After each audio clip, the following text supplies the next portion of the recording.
Hey guys, welcome to this new module of the course. Today we're going to talk about product research methods. And you probably have heard about a lot of techniques and research methods if you have already done dropshipping or if you have watched any video about this subject. And today we are going to review each one of them and find the most efficient product research method to find products that are already selling well. And that's because not every product research method is equal. There are a lot of them, and there is some very good methods, but there is also some methods you should avoid. And today we are going to review each category, why you should use them, how you should use them, and why you should avoid some of those.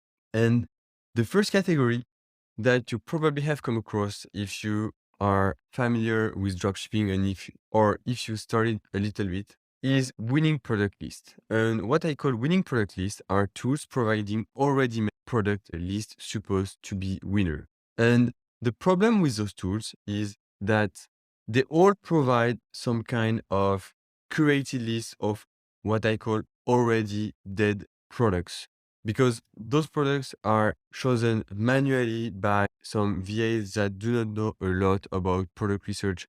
Pretty much all those platforms show the same products, and it leads to inaccurate data and outdated. Most of the products are already dead. Products chosen manually that are not chosen by professionals, and I'm even wondering why you should be paying for that when there is some free research methods that are way better than this. You should avoid those because by the time you look at those products, it's already too late. And most of the time, they are not even good. And there is one listing website that I use sometime, and it is called thief.co. So thief.co is one of them. But the difference is that it only curates like some beautiful products to sell. I would not advise you to go there and find your first winning product because you don't have enough data. But if you're looking for beautiful products because you have some like home store or inside decoration store, design store, you can find some like good products here. And this is pretty much the only exception. I go on this website like once a month to see what's here and which kind of beautiful products I can find for some specific stores. The second research method that we're going to talk about, and that it's another one that is really common, is competitor monitoring. And competitor monitoring is the way that you can watch your competition to see which product are selling best for them. And to me, it's not really a product research method. It's a technique that you should know how to use, but that's not really a product research method because you're not going to find winning products thanks to this. So when you go on a store, there are some ways that you can know their best selling products. For example, at the end of the URL of the store, you can add like /collection or sort by best selling. This is a little hack that will show you all the best sellers of the store. Or you can use some extension like Koala Inspector or Commerce Inspector that will give you this data. Last added products, best selling products, etc. The reason that it's not good method to me is that it doesn't show you their best currently selling winner. If a product is the best seller of a store and has been selling really well 5 years ago, it will still be in the top best selling products, but it's not a winning product anymore. And for for newly added products, you don't know if those are selling well or not.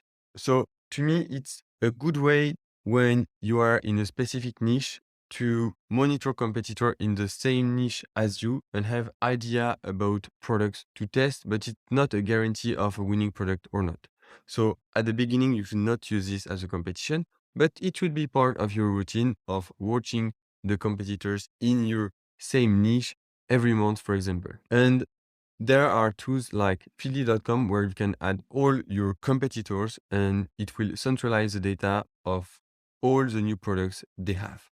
So to summarize, you should know how to use this method, but it's not a real winning product research method because it's inaccurate, it's return consuming, and it's ineffective. So use it once a month to look after your competitors in the same niche. Pixel training. So pixel training is something you should do by the first day you start dropshipping. And what is pixel training? Pixel training is The concept of pixel training is training your social networks pixel to show you dropshipping ads, or basically to show you the ads you want. So when you are browsing on social medias, whether it's Facebook, TikTok, Pinterest, and you see a dropshipping product ad, you are going to click on this ad to tell the algorithm, okay, I want to see those same kind of ads. And therefore, the algorithm is going to show you more and more winning ads. This is the best source of winning products, as we will see later. And with this product method, you will see more and more dropshipping ads and more performing dropshipping ads. And so it will give you new ideas of products to test. It's not the most efficient because obviously you have to spend a lot of time. It's more an opportunistic method.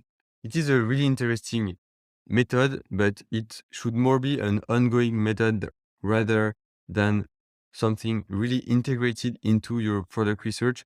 Because even if you will find some really interesting products, is you will have a pure volume of data, a pure volume of ads. Not everything will be centralized. It's more like an opportunistic method that you should do ongoing.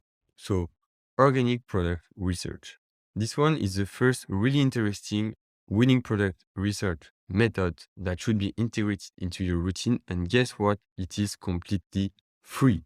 If you are a complete beginner and if you don't have any budget to start, this is the one you should use. So basically it consists at looking at which products are trending in dropshipping on TikTok, Pinterest, YouTube, and see which one has the best engagement. It's not the best method because it is not products that are advertised. So there can be a bias of virality. All those are not some winning products, but it will give you a very good overview of the market and what is currently selling well and now what have some potential. So with this course, you will have a document where you will be able to find some hashtags that are updated that will allow you to find a winning product. So to just to give you an example of how you should use this method, for example, here you can see a lot of winning products that are really trending, like 52 million views on TikTok. Again, it's not the best accurate product research method, but you can use it on TikTok, on Pinterest, on YouTube, and like it's free and it gives you way better product than free winning product listing tools, for example. The next product research method we're going to talk about is AliExpress research. And you may ask, there is a lot of suppliers, and right now the trend is for agents, alternatives to AliExpress like CJ dropshipping, etc. And why should you centralize your research on AliExpress? Because every product is on AliExpress. Not every product is, and not every product is on other platforms. If a product exists, it is on AliExpress. So even if you don't order from AliExpress after, you should use AliExpress for your research. So the first method is to go on AliExpress and directly search for products within your niche. Try to sort by orders, by relevance.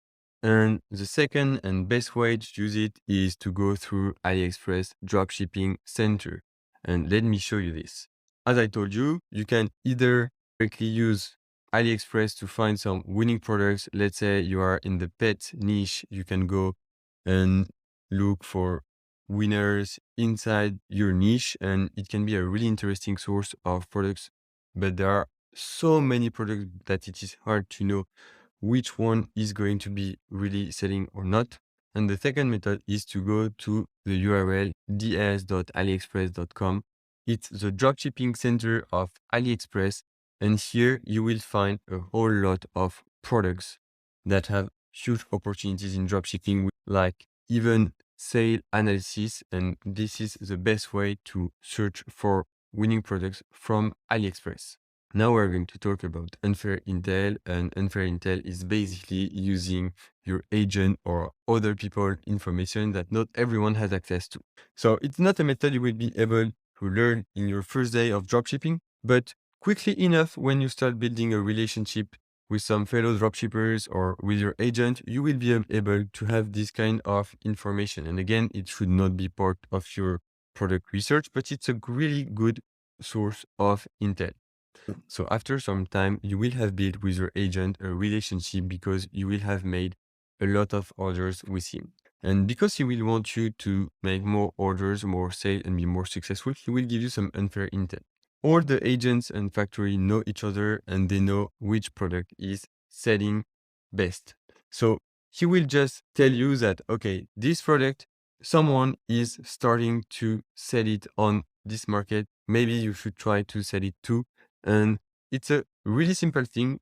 And the only thing you have to do is when you start building a real relationship with an agent, don't rush into any agent and ask because they won't tell you the truth. It's not in their best interest. They want to protect their actual clients. Just ask him, oh, if you have some information about any product that is starting to sell well and that is not resaturated, please just tell me. Or if you have a new version of a product that has been selling well before, just tell me. And to me, it's just as pixel training. It's something that once you have the opportunity to do, you should do it like once a month or once a week. Ask your agent what is selling well or not, but that should definitely not be a part of your product research or routine because like you are relying on somebody else. And of course, the volume of products you test is not that great. Now we come to spy tools, and I love spy tools. To me, from everything I've tasted, those are the best tools, and this is the best method to find some winning products in dropshipping. And what is a spy tool? You have probably heard about several spy. What they do is they're going to look constantly on social networks such as Facebook, Instagram, TikTok, Pinterest, and analyze all the ads on those platforms.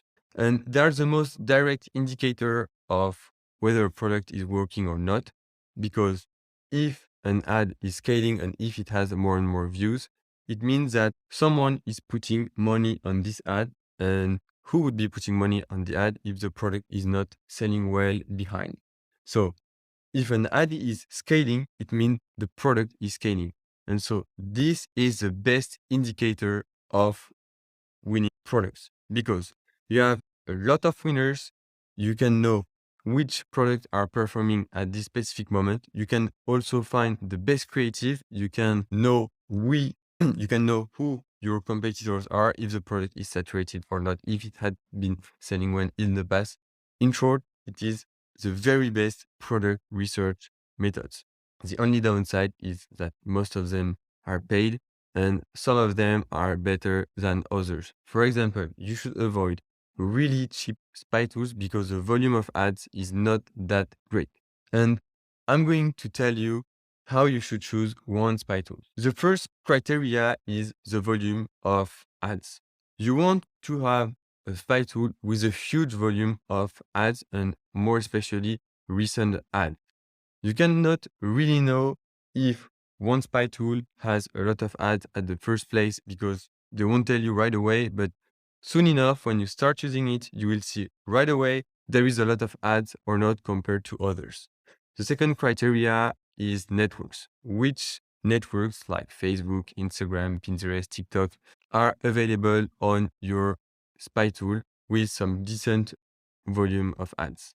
The third criteria is the data here reliable? Do you have access to a lot of data? For example, you should avoid spy tools that are directly connected to the Facebook ad library because they don't have the amount of like, share, and they don't have any indicator of which ad is good or not. They just know which ads are running that everyone can basically know on the Facebook ad library. A bonus criteria is pricing. Should choose a spy tool with an advantageous pricing. And now I'm going to tell you about the product spy tool we use, which is Mania. This is a biased choice because we use it every day, and furthermore, we created it. The reason we created it is because after years of product research, we decided to combine all the best tools we knew and put it into one of them. So Mania is the only spy tool when you will have ads from Facebook ads, TikTok ads, Pinterest ads, from influencers in only one place. And with a single subscription that is cheaper than the other good spy tools out there, you will have all the networks, and you should definitely try it. I will include a promotion code in this course, but if you want to try other spy tool, if you don't want to use Minia, that's okay. But soon enough, you will come back to Minia and realize that it's the best product research tool out there. So, in conclusion, how should you think about product research method? So to me, there are two kinds of product research method. There is your product research routine that we are going to see in the next video. And the product research routine is having a process that you run every week to find a bunch of winning products. And there are some ongoing product research methods, which are pixel training, intel from your agent, competitor monitoring, that you should use on a regular basis, maybe like every month, to find some new opportunities. But those should not be part of your winning product research routine. And 90% of your winning products are going to come from this routine, this process. In this routine, you have 3 methods. And if you really don't have a budget, I would recommend organic product research and AliExpress product research. But if you have a little budget, you should directly go to Spy Tools, which are the most reliable and efficient product research methods. In the next module, we are going to do a live product research session, and I'm going to show you all those methods.